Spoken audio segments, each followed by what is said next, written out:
Bismillahirrahmanirrahim. Assalamu alaikum students. Today I teach you about Venn diagram. And we saw review exercise 1. First question is to encircle the correct option. Objective जो था वो मैंने सारे figure लिख दिए या आप लोग सिंपल अपनी बुक पे मेंशन करें. फर्स्ट का दिया आंसर है, सेकंड का बी, थर्ड का डी, फोर्थ का ए. ठीक है, यहाँ पर मेंशन कर लें. देन क्वेश्चन नंबर 2 देखें.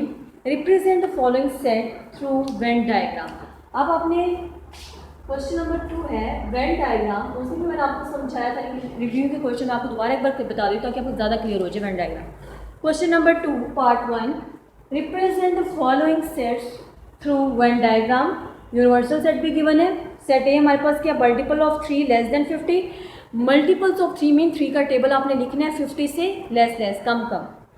बी सेट है मल्टीपल्स ऑफ 5 लेस देन और इक्वल टू 50. 5 के मल्टीपल्स लिखने, 5 का टेबल लिखना है 50 से लेस और 50 के इक्वल. अब इक्वल टू का साइन मतलब 50 तक आपने लिखना है. ठीक है, सबसे पहले मैं लिख लेती हूँ सेट. यूनिवर्सल सेट आपके पास गिवन है 1 2 3 up to so on 50. A set हमारे पास गिवन है multiples of 3 less than 50. Measure कर लेते हैं. मल्टीपल ऑफ 3 क्या होंगे 3.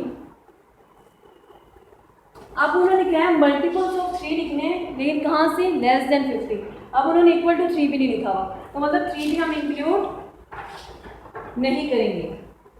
अगर उन्होंने इक्वल टू 3 लिखा होता तो हम 3 भी लिखते हैं, लेकिन अब इक्वल टू नहीं लिखा तो हम 3 के बाद 3 1 3 3 2 6 6 से स्टार्ट करेंगे.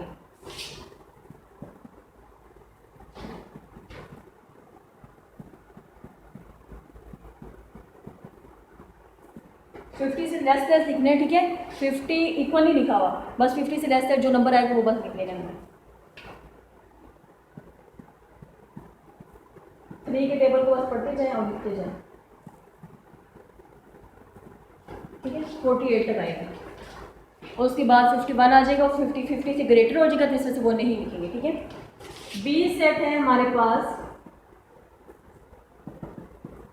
मल्टीपल्स ऑफ 5 लेस देन और equal to 50.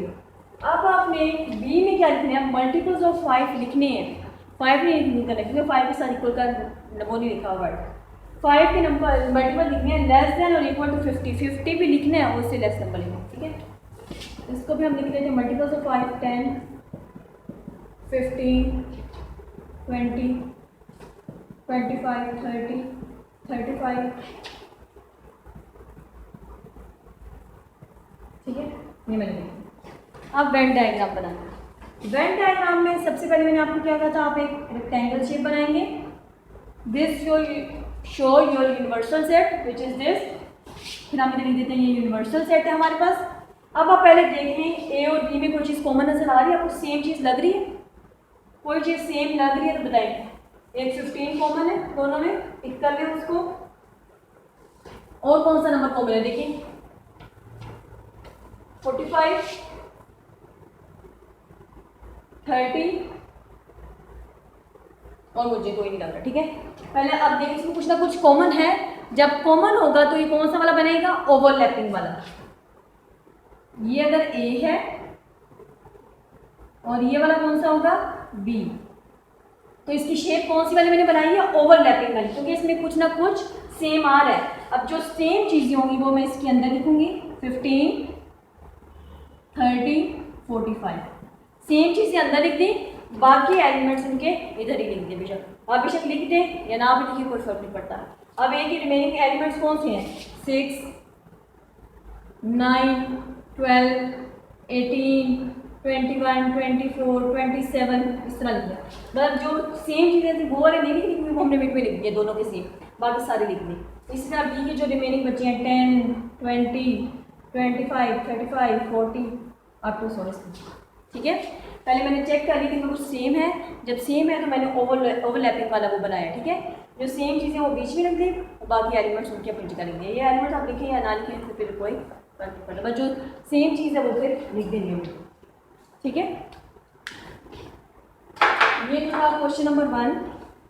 Now question number 2 देखिए, वो मैं इधर ही ट्राई करती हूँ आज।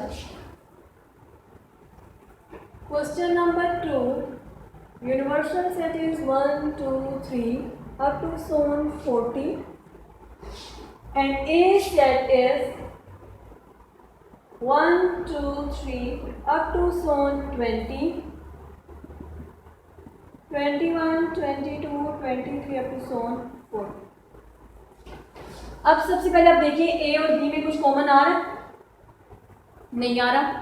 देखिए ए सेट 1 से 20 तक है और बी सेट इसके बाद वाले नंबर्स आ रहे हैं, तो दोनों में कोई चीज़ सेम नहीं है।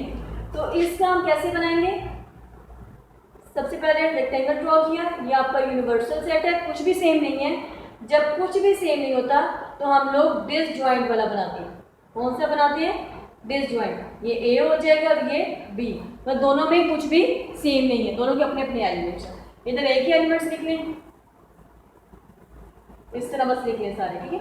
अब तो 20, इस तरह बी के लिए 21 22 23 24 और 40, मतलब कुछ भी दोनों में सेम नहीं है, ठीक है। नाउ क्वेश्चन नंबर 3,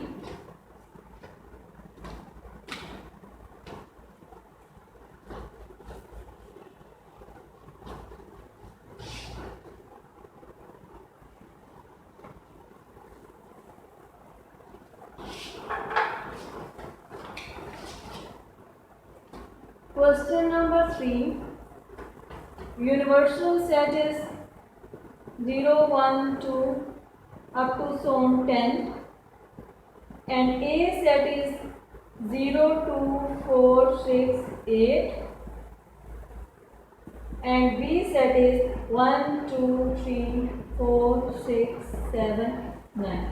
अब देखिए A और B में कोई चीज़ सेम है, पहले देखिए नंबर कोई सेम है, 2 सेम है, 6 सेम है, बस, ठीक है। अब आप क्या करेंगे? सबसे पहले रेक्टेंगल ड्रॉ करें। ये यूनिवर्सल सेट अब सेम है, जब सेम होगा तो ओवरलैपिंग वाला बनेगा, ठीक है।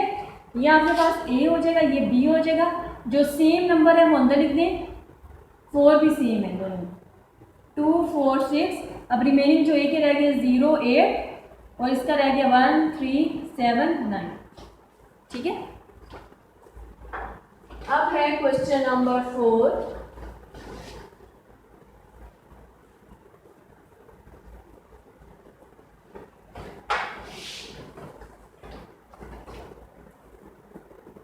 Question number 4, represent the following set through the Venn diagram.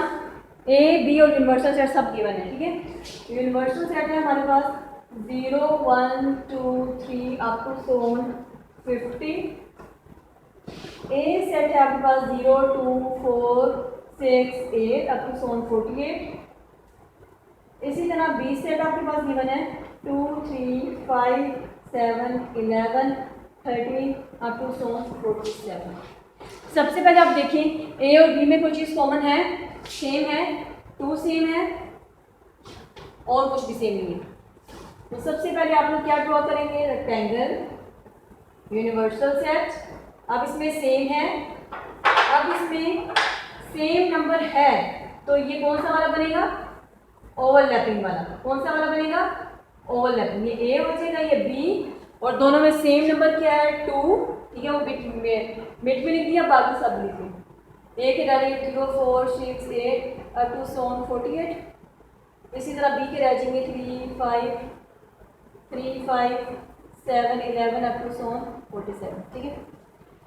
अब देखिए आगे उन्होंने लिखा है what do you guess the shade portion of the circle represent. अब उन्होंने कहा कि आप हमें गैस अपने अंदाजे से बताएं कि जो शेड पोर्शन होता है वो क्या वेन डायग्राम पर शो कर रहा है, ठीक है। उसके लिए आप लोग देखिए शेडेड रीजन, जो पता क्या होता है, जो आपके पास कॉमन रीजन होता है। शेडेड रीजन हमेशा हमारे पास कौन सा रीजन होता है? जो आपके पास कॉमन आ रही हो चीज़। शेड भी ना आप उसको हल्का हल्का पेंसिल या किसी कलर से कलर कर देते हैं, ठीक है। अब उन्होंने हमें पूछा कि आप गैस करें कि शेडेड एरिया वो किसको शो कर रहा होता है। वो किसको शो कर रहा होता है? कि जो चीज़ हमें कॉमन आ रही हो, कॉमन चीज़ को हम शेड करते हैं हमेशा, ठीक है। कॉमन चीज़ को हम लोग क्या करते हैं? शेड कर देते हैं। ये हमारे पास क्या हो जाएगा? इसका शेडेड रीजन, ठीक है। आप लोग अब फर्स्ट चैप्टर आपका कंप्लीट हो गया। अब हम इंशाल्लाह सेकंड चैप्टर स्टार्ट करेंगे कल से। आप लोग फर्स्ट चैप्टर पूरा मुझे ईमेल के थ्रू मुझे अपना सारा काम सेंड करें। मैंने ईमेल उस दिन भी आपको लिखवाई थी, cdaschool06@gmail.com। ठीक है, सब लेटर स्मॉल है। इस मेल पे मुझे आप अपना सारा वर्क सेंड करें, फर्स्ट चैप्टर, देन इंशाल्लाह हम नेक्स्ट चैप्टर 2 स्टार्ट करेंगे। ठीक है, थैंक यू।